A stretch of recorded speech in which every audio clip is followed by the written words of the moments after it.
ทีมงาน95มาเล่นด้วยนะพี่น้องเอ้ยนี่มาเล่นพี่น้องบ่ได้มีหยังพาเฮ็ดดอกมาเล่น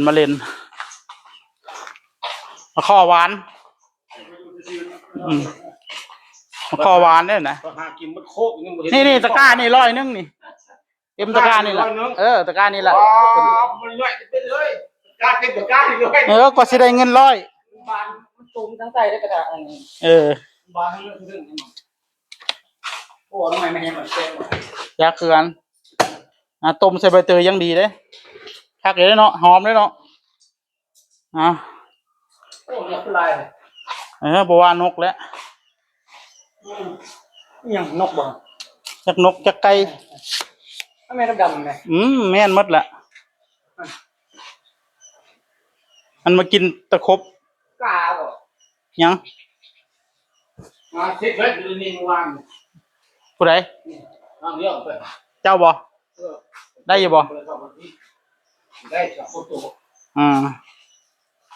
ทีมงานมากินกาแฟก่อน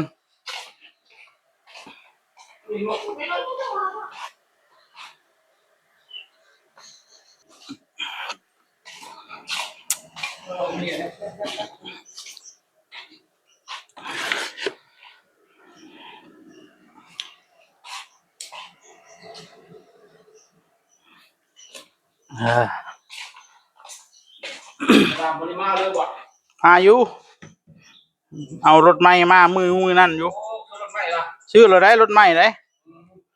บายรถใหม่มากกับมาหาบ้านไผ่ระดับแรกเลยชื่อรถจะย่ำไรมาดามวะบ่ได้ช่วยคนฉลองบ่บ่แล้วมาดามมันคือได้รถใหม่เหรอชื่อจะโดนแล้วบ่ชื่อเมื่อกี้นี่แหละวะชื่อแล้วก็มานี่เลยวะโอ้วะเป็นไปเอาอยู่กุศบ้านนั่นแหละอันนั้นแม่กาแฟนะได้แล้วเด้บายแล้วไหมใส่แล้วน้ำฮ้อนแล้วพุ่นแก้วอยู่พุ่นแก้วพลาสติกมันใส่บ่ได้กาแฟกินแล้วกาแฟโอ้นอนได้เลยติดโถแล้วก็ว่าสิเชื่อมเล็กเฮ็ดเตียงวะเฮ็ดเตีย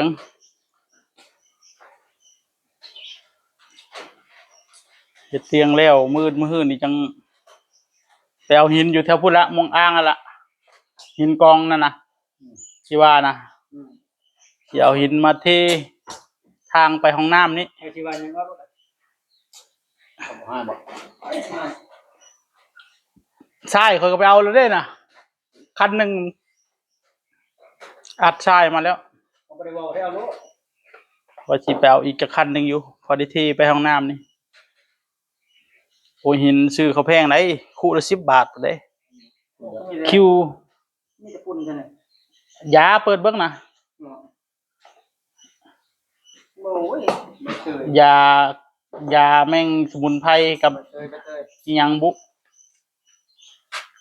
น้ำเลี้ยงปุ่มเด้อกินไม่กินเลยยาที่เป็นยังฝุ่นเนาะเห็นดิบ่สนุกคุณอ่ะโอ้จะสั้นฝุ่นบรรยากาศดีเนาะมื้อนี้เนาะวางในเฮ็ดยังนอนบ่มาเลาะซิดเบ็ดแล้วมาบ้านเลาะซิดเบ็ดได้อยู่บ่มีซิดอยู่ในกล่องเลยปลาแย่งนะ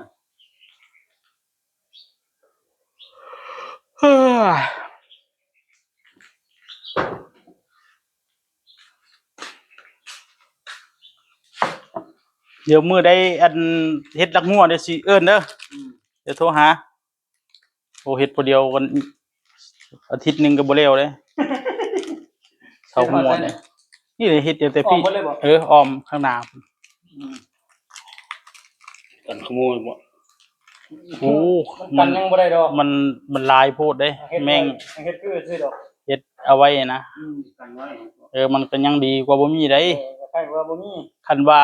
นมีหัวแล้วเขาเจ้าย่างเข้ามาเฮาก็ตีหัวเขาได้เด้มันคือบุกลักหัวเข้ามาเลยตัดรถน้ำกูแล้วกันมันบ่มีแบบนี้เขาก็เถียงเขาได้จักแล้วว่าบ่จักที่ไผแล้วว่ะ เออ ตายแล้ว ตาเราบดีแล้ว ตาย ไอ้ซองเดียวบ่อัดซองเลยบ่ อันสองเลยเนาะ ซองเลย สองหนูอ่ะ เอ้า จริงเมาอ่ะ อยากเจอแล้ว เอาสองเลย ซองจัดไปซองเลยกัน ไทยเรายังบายสองสามคนเนาะโอ้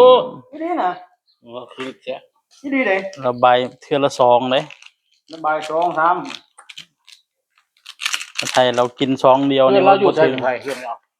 บ้านม่วงพุ่นน่ะมองที่องค์พระ ป พุ่ ลาน น่ะ เนี่ยโอ้ปลามันคนมองจะไปเซ็นทรัล วัดป่าเด้มองใกล้ๆวัดป่าแหละ แกวัดป้านี่ เอ โอ้ อ ยังไปเทิงคนนี้โอ้ยังขึ้นไปเทิงพุทธอยู่ในกลางบ้านครับไปอยู่เมื่อเนี่ยไปก็มาทางไปบ้านนั้นคุณวะเอาต้นไม้ไปให้เพิ่นมานั่นต้นมะม่วง3 ต้นรอบพอนห้วยคุณวะผู้แหละอยู่กลางทางกลางบ้าน ตะหนูบ่ได้ไปบ่มื้อนั้น มันไปกันมันจะหาเห็ดว่าสิส่วนมันบ่ไปเนาะอันน่ะทางเส้นนั้นครับว่าผมว่ามันตรงไปแล้วก็เลี้ยวเลาะห้วยคุณได้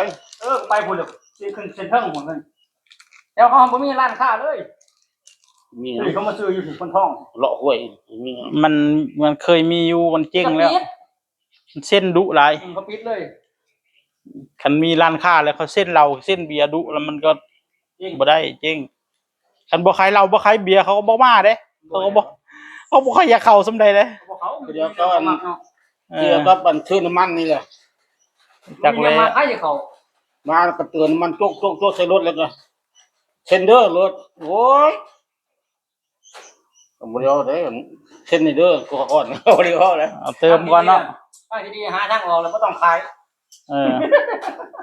ขายก็เจ๊งแท้ๆเลยแหละ อยู่ละล่าเนี่ยบ่ต้องขายหรอก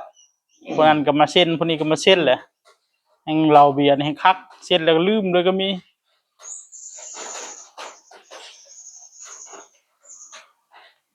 ทางดีเศร้าล่ะนี่ยังก็ซื้อหากินเอาโลดซื้อกินเอาอยากเอาบ่ให้เท่งว่าจังโอ้ ซำนี้เนาะว่า ตอนนี้แบบเส้นก็บ่ได้เนาะ คือหลายเนาะว่าซำนี้อีกอ่ะ คือเนาะว่าเส้นก็บ่ได้เนาะ อย่ามื้อจ่ายล่ะซำเงินซำนี้ว่ะ เขาคือยัดก็คือนะ บัดกินเหล้าเมาแล้วมื้ออื่นเช้าแล้วลืมเด้อบัดนี้เด้ เดี๋ยวแล้วบัดสร้างเอาแล้ว มิดจิลีเลยเด้อ มาเว้ากันนี่ได้ หวานอยู่บ่ตะหนูมาข้อนะพอกินอยู่เนาะอัดเลยทีมงาน95มาเล่นน้ำพี่น้องเอ้ยฮะมาเว้าหัวกันอยู่นี่แล้วนอนปีมื้อนี้นอนปี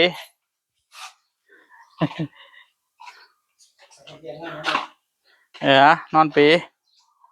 หรือว่าอยากเฮ็ดเวียกบ่สิหาเวียกพาเฮ็ดซะสิพาเทซะนะเพราะแต่ว่าต้องไปเอาหินก่อนแหละ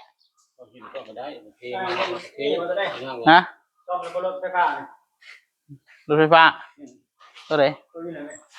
บ่แล้วมันก็ยังอยู่คือเก่าแหละ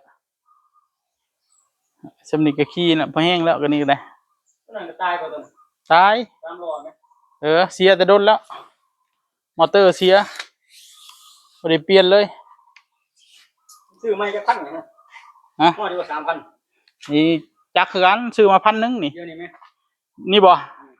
4,000 สำนั้นล่ะคันใหม่ๆนะ 4,000 มันตก ฮะ มือสองมันบ่มีขายเด้รถไฟฟ้าเด้ฮะบ่มีคนสนุกเลย